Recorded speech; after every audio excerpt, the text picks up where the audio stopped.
টপিকটা সেটা interesting topic. সেটা আবার পশ্চিমবঙ্গ সরকারের, পশ্চিমবঙ্গ সরকার নয়, পুলিশ, মমতা পুলিশ জড়িত আছে, পশ্চিমবঙ্গ পুলিশ। তো কি দেখুন, কি জড়িত আছে সেটা দেখুন। মদ খাইয়ে বেহুশ করে মহিলাকে ধর্ষণ, ভিডিও ভাইরাল করার হুমকি, গ্রেপ্তার এএসআই।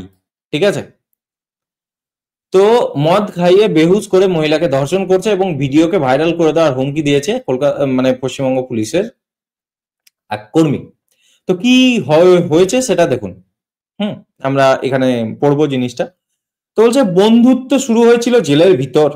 ভাবুন, সেখানে নিয়মিত যাতায়াত করতেন এক মহিলা তার স্বামীকে দেখতে। মানে তার স্বামী ওখানে ওই জেলে ইনমেট, ওই জেলের ইনমেট বা ওখানে মানে কোনো সাজা পেয়ে তাকে ওখানে রাখা হয়েছে। তো দাবি করা হয় যে সেখান থেকে ক্রমশ গড়ে ওঠে সম্পর্ক, আর তারপরে এই সম্পর্কের সুযোগ নিয়ে ভয়ঙ্কর কাণ্ড ঘটানোর অভিযোগ উঠল এক এএসআই এর বিরুদ্ধে। অভিযোগ একাধিকবার ধর্ষণ করে সেই দৃশ্য ক্যামেরা বন্দী করে সোশ্যাল মিডিয়ায় ছড়িয়ে দেওয়ার ভয় দেখান তিনি। এই নিয়েও মহিলা থানায় অভিযোগ জানাতে রাজ্য পুলিশের ওই অ্যাসিস্ট্যান্ট সাব ইন্সপেক্টরকে গ্রেপ্তার করেছে পুলিশ। ঠিক আছে, তো তাহলে পুলিশ নিজেই এখানে মানে যে রক্ষক সেই এখানে ভক্ষকের মানে চরিত্র অভিনয় করছে, বা চরিত্র অভিনয় তো বলবো না, সে হচ্ছে যে রক্ষক সেই ভক্ষক।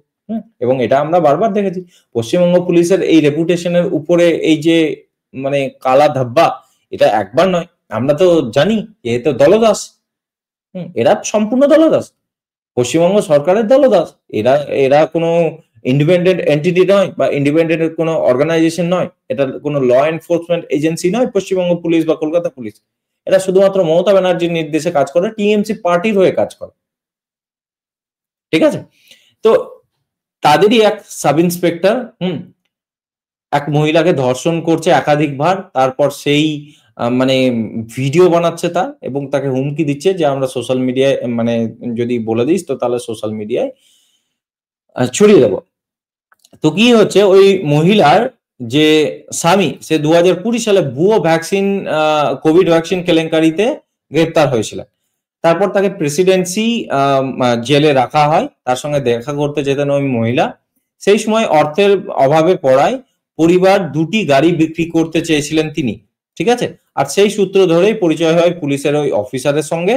জানা গেছে বিভিন্ন মামলায় ধৃতদের জেলে নিয়ে যাওয়া আসার দায়িত্বে ছিলেন ওই পুলিশ। পুলিশ সূত্রে খবর, অভিযুক্ত এএসআই নিজেকে কলকাতা পুলিশের অফিসার বলে পরিচয় দিয়েছিলেন। অভিযোগকারিনী স্বামীর বন্ধু বলেও দাবি করতেন। মানে ব্যাপারটা বুঝুন যে ওই যে মহিলা তার স্বামী কোভিড মানে 2020 সালে কোভিড ভ্যাকসিনের কেলেঙ্কারিতে জড়িত ছিলেন এবং তাকে গ্রেপ্তার করা হয়। ঠিক আছে, দিয়ে তাকে প্রেসিডেন্সি জেলে রাখা হয়, যে তাকে দেখতে দেখা করতে যেতেন তার স্ত্রী মানে ওই মহিলা। তো সেই সময় ওই মানে ব্যক্তি যেহেতু জেলে ছিলেন, তো সেই অর্থভাবে পড়ায়, তো তার দুটো গাড়ি বিক্রি করার ব্যাপার ছিল। তো সেটাকে নিয়ে ওই যে মানে পুলিশ অফিসার, অভিযুক্ত পুলিশ, তো সে ওই গাড়ি বিক্রি করার সাহায্য করার নামে ওই নিয়ে হয়তো তাদের সম্পর্ক গড়ে ওঠে এবং সেই সূত্রে তাদের পরিচয়। এবং তিনি নিজেকে কলকাতা পুলিশের কর্মী এবং ওই যে ধৃত সরি ওই যে ব্যক্তি যে ওই জেলে ছিলেন তার বন্ধু বলেও দাবি করছে। তো এই নিয়ে আরো সব ঘটনা আছে। তো তারপর গাড়ির কথাবার্তার অজুহাতে দক্ষিণ কলকাতায় ওই মহিলার বাড়িতে যাতায়াত শুরু হয়। চলতে থাকে মদ ও মিষ্টির উপহার। ভেবে দেখুন, মদ ও মিষ্টির উপহার চলতে থাকে এবং মানে বিভিন্ন অজুহাতে ওই মহিলার বাড়িতে যাতায়াত শুরু করে। মহিলার অভিযোগ 2023 সালের 24শে জানুয়ারি তাকে এবং তার মেয়েকে জোর করে মদ খাইয়ে বেহুশ করিয়ে দেন এএসআই। মানে শুধুমাত্র ওই মহিলাকে নয়, ওই মহিলাকে এবং তার মেয়েকে জোর করে মদ খাইয়ে তাকে বেহুশ করে দিয়েছিল এএসআই। তারপর মেয়েকে অন্য ঘরে রেখে অভিযুক্ত তাকে ধর্ষণ করে। মানে ওই এএসআই মেয়েকে অন্য ঘরে বন্ধ করে রেখে তাকে মানে ওই মহিলাকে ধর্ষণ করে। সেই দৃশ্য আবার মোবাইলে রেকর্ড করে এবং তাকে ভাইরাল করে মানে ওই ভিডিও ভাইরাল করে দেওয়ার হুমকি দিয়ে দেয়। এরপর 1 ফেব্রুয়ারি গাড়ির বাকি টাকা নেওয়ার জন্য অভিযুক্তকে ফোন করেন মহিলা, মানে ওই এএসআই কে ফোন করেন মহিলা। পরদিন টাকা দেওয়ার অভিযোগে তার বাড়িতে আবার যান। মানে টাকা দিতে গিয়ে ওই পুলিশ অফিসার আবার তার বাড়িতে যান, কিন্তু টাকা দেননি। ফের উল্টে মদ্যপান করিয়ে তাকে ধর্ষণ করেন। ঠিক আছে? ওই মহিলাকে আবার ধর্ষণ করেন। ঠিক আছে? 13ই এপ্রিল ফের একই কায়দায় ওই মহিলার বাড়িতে গিয়ে মদ খাইয়ে ধর্ষণ এবং শারীরিক নির্যাতন করেন ও এএসআই। অভিযোগকারিনীর দাবি, তিনি প্রতিবাদ করলে তার পুলিশের ক্ষমতা দেখানোর ভয় দেখানো হয়। ঠিক আছে?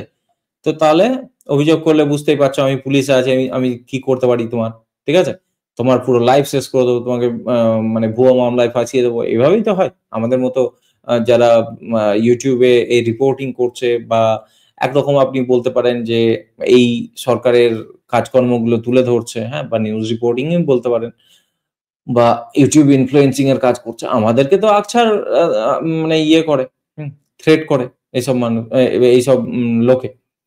তো ঘটনায় 2024 সালের 24শে এপ্রিল নেতাজি নগর থানায় ধর্ষণ, প্রতারণা সহ একাধিক মামলার দায়ের করা হয় এএসআই এর বিরুদ্ধে। তারপর তার স্থানান্তরিত হয় পাটুলি থানায়। ঠিক আছে?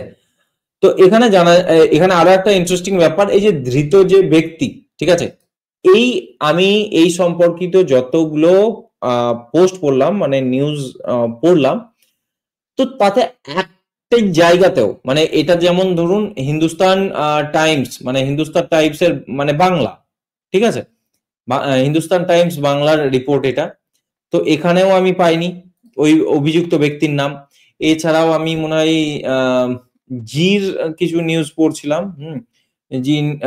জি নিউজ নেটওয়ার্কে, তারাও ওই অভিযুক্ত ব্যক্তির নাম কিন্তু কেউ উল্লেখ করছে না।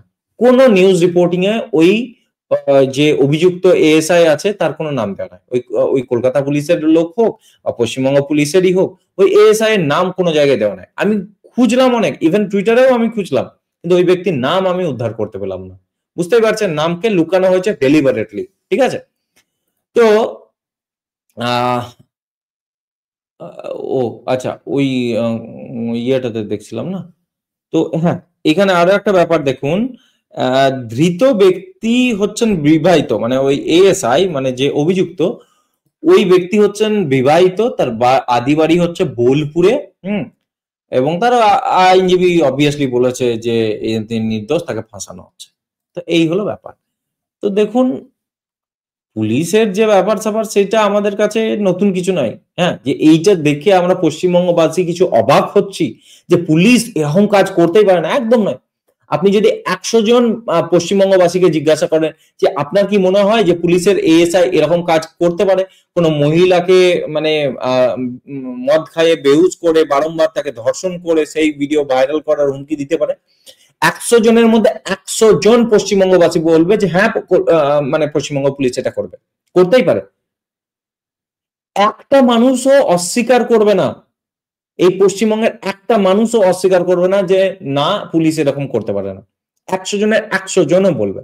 ইভেন ওদের মানে ওই পুলিশদের নিজের স্ত্রীরাও হয়তো মানে মুখোমুখি বলতে পারবে না যে হ্যাঁ ও করবে, কিন্তু অস্বীকারও করতে পারবে না। এরকম অবস্থা, রেপুটেশন এই জায়গায়।